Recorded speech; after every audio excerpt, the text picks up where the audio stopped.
this crisis. Stephanie Hegarty, BBC News. Now, East Africa continues to face multiple threats from violent extremism. Kenya has endured a number of attacks in the past, with informal settlements there being used by the Islamist group Al-Shabaab for recruitment and radicalization, even though the Kenyan government conducts counter-terrorist operations. Families continue to grapple with losing children to the Somali militant group. The BBC's Eunice Gatonye tells us the story of mothers trying to raise children in the face of terror. Almost 8 years ago, Majengo, an informal settlement in Nairobi, was notorious for youth recruitment by the terror group Al-Shabaab. This woman's son joined the terror group when he was only 12 years old.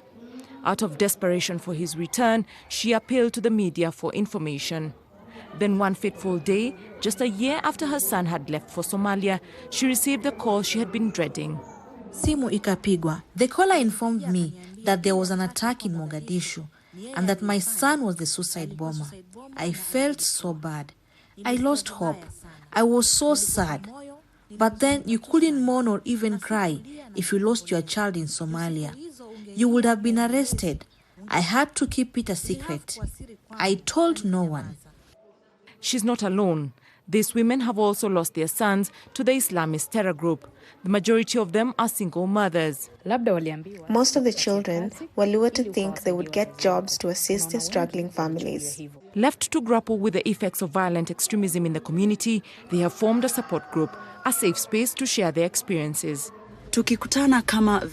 When we meet like this, you realize you're not the only one with this challenge. Some have lost husbands, others have lost 2 children. So you give yourself hope that it's not the end of life. High youth unemployment, poverty levels, and societal inequalities have led the youth to be vulnerable for recruitment by terror groups like the Al-Shabaab. The biggest challenge for mothers in such informal settlements is how do they make a living while at the same time shielding their children from the claws of terror.